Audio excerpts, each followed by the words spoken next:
My husband and I are both from the East Coast. He was born and grew up in a section of New York City called Brooklyn. I grew up in a small city in New Hampshire called Manchester. When we did finally settle down, we had tried very briefly visiting the Orthodox synagogue, the Reform synagogue, something that I think called themselves Reconstructionists. And there was no place that we really felt a calling to. And I believe we may have gone to Calumet once or twice. But as the year ended and we still were looking for a house, and the Jewish high holidays were coming up, we thought we better get serious about this. And we came to Calumet with the idea of looking for a permanent connection. And of all the places that we had been, the place that we found that was very informal, friendly, but looked like it was a good fit for us, and we joined. At the time, the services were a little different from what they are today. As a holdover from the time that the Jews came to this country, many of them had come as small merchants. They were little store owners. The ones who went west had grocery stores. The ones who stayed east went into the garment industry.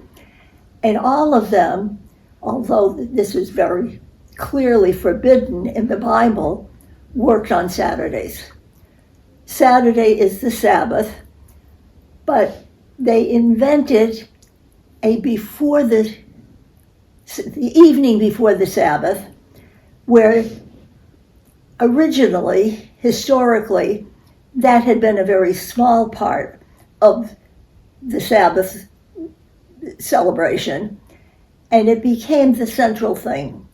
It was in the evening, after dinner, around 7 or 8 o'clock, there was a service, and then afterwards, there was like a dessert occasion where it was self-serve, and then people could sit around and drink tea and talk things over with each other.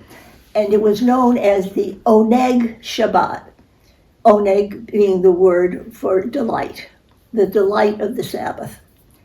And that was where people made friends. And it continued for many of the first years that we were there.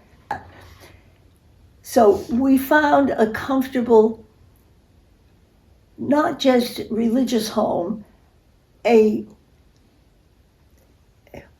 community that was growing, that was interesting, and that was convenient. You didn't have to, get in your car and go an hour and a half up to San Francisco. That's how we got started.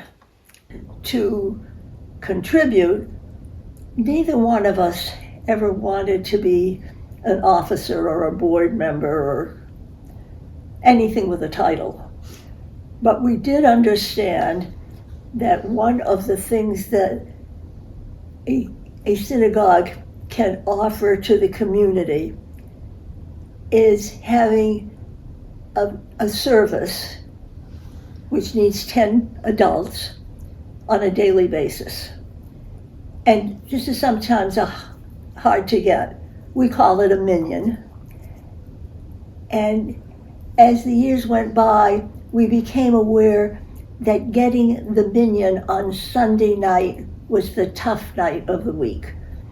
And the minyan means that somebody who is in mourning can say the memorial prayers for whoever it is that they've lost.